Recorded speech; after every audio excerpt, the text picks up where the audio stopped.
Hello everybody, so today we're going to be recapping Season 1, Episode 1 of Kingdom. In my opinion, the greatest Netflix original ever made, so let's get right into it. Okay, so in the first scene, there's a man and a kid, and they're going into a kind of royal palace, and the man's telling the boy, like, don't look into the king's chamber, and he's like, okay, I got it, okay? So they go up to the king's chamber, the boy puts the food in front of the chamber, and then all of a sudden, it's like, whoa! Something comes out, and it, like, eats the boy.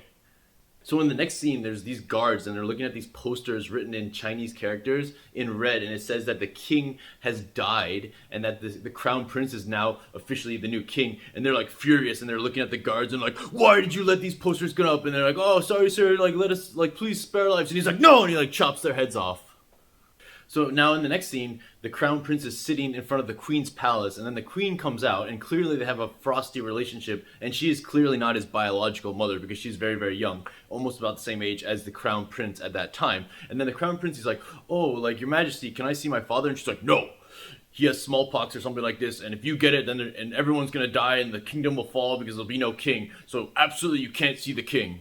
Now, the crown prince is sitting in his bedchambers, and then his personal bodyguard comes in, and he says to his personal bodyguard, get me the king's royal medical records. I'm going to sneak into the palace and see if my dad's still alive. Then the crown prince is sneaking into the royal palace, and while he's sneaking into the royal palace, he hears one of the guards being like, we've lost track of the king, and then this is obviously very fishy, so something's clearly up. And then as he gets closer to the king's bedchambers, the same guard from the first scene, he's like, stop or I'm going to chop your head off. This is a royal decree. And he's like, you're not going to chop my head off because I'm the crown prince, so I'm just going to go in anyways. And then when he goes in, there's ji-hoon sitting there, and he's like, don't worry, your father's with the queen. The prince is back in his bedchambers, and then his personal bodyguard comes in. He's like, I got the records. And then he's like, okay, they're looking through the medical records, and it just says the king had like a rash and a fever, blah, blah, blah. They tried to treat it, and it didn't help. And then it's just blank, and they're like, okay, this is crazy. Obviously, like, there's a conspiracy going on because everything has to be written down, and this thing's like blank, and it's not talking about anything about his medical history. And then Mu Young, the bodyguard's like, oh, well, there's a doctor's name here. And they're like, okay, well, we got to go find this doctor now because he knows what's up.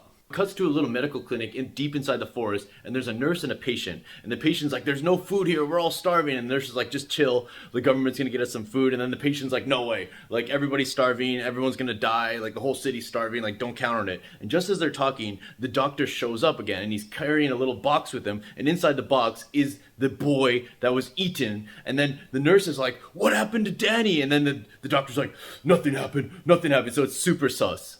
Now it goes to a meeting of like all the top government officials, and Jo-Ju is like the chairman of the government basically. And then one of the guys is like, oh, we should respect the Confucian scholars, even though they said the king's dead and we should reinstate this crown prince. We should respect the Confucian scholars. And then Jo-Ju's like, no, don't you see what it says? This is treason. How dare you do it? And they're all like, come on, man, chill. And he's like, no, I'm the alpha here. I'm the alpha government official. Now the crown prince and his bodyguard, they're looking for this doctor, right? So they go to the royal infirmary and they check with some government official, and they're like, where's the doctor? And he's like, oh yeah, he went back to Dongnae. And he's like, really, all the way to Dongnae? And they're like, well, what was wrong with him? He's like, oh, we don't know what's wrong. He just like the boy he was with died, so he just left.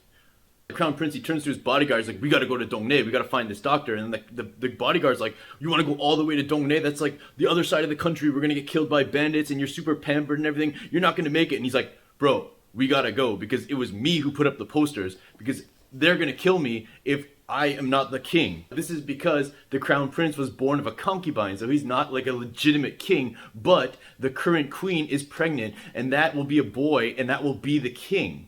The crown prince is actually of a different clan than that of the queen. So if the queen has the baby and the baby becomes the king, then the Zhou clan will be in power. And the Zhou clan is this powerful government-connected political class of people, and they want their people in power. And the leader of this clan is state counselor, basically the leader of the government, Jo-Ju. Jo-Ju turns to his son Bomil, which is the guard from the first scene and the guard that stopped the crown prince from going into the bedchambers. And he's like, tells his son, he's like, you got to get the crown prince because he committed treason. He clearly put up these posters saying that the king is dead and that he's the new king, and that's not the case. The king is actually alive. So like, you go send out your guys all the way to Dongnae and you get him now. Now we go back to that little medical clinic in the middle of the forest in Dongnae, and the nurse Subby, she's like foraging for these little like plants and stuff like this and trying to make some medicine for the patients. And then she goes back into the clinic, and all of a sudden everybody's mowing down on this meat. They're like, and it's like so delicious, and everyone's like so happy, and they're like, oh my god, we finally have food, we're not gonna die. And then Subby's like, what's going on here? How is there food? And then she goes to Young Shin, and Young Shin's like, oh yeah, I went hunting and I got a deer in the woods. And they're like, really? You got a deer? And he's like, yeah, whatever. And she's like, okay, cool. So she's like pouring some soup, and then all of a sudden she's like, oh, there's a finger inside the soup. And it's like, this is people soup. And then she like grabs Young Shin and she like takes him into the room. And she's like, what the heck are you thinking? We're eating people. This is so disrespectful to our Confucian roots. These are people and blah, blah. And then Young Shin's like, yeah, sorry to break it to you, babe, but everybody's eating people because there's no food. And if we don't eat people, everybody's gonna die. And she's like, oh my God, this is crazy, but oh my God, this is what we have to do. Now later that night, one of the nurses is trying to help this little child that's sick, and the child's like starting to puke up, and he's like blah blah blah blah, and the nurse is like, okay, I'm gonna help you, don't worry. But then all of a sudden, the kid starts turning into a zombie, and everybody starts turning into a zombie, and then it cuts to Young Shin and Sobi, and they're like, what's going on here? Everything's like completely destroyed, and everybody's sick and lying on the ground, and then all of a sudden they peek through the door, and there's like an onslaught of zombies coming for them.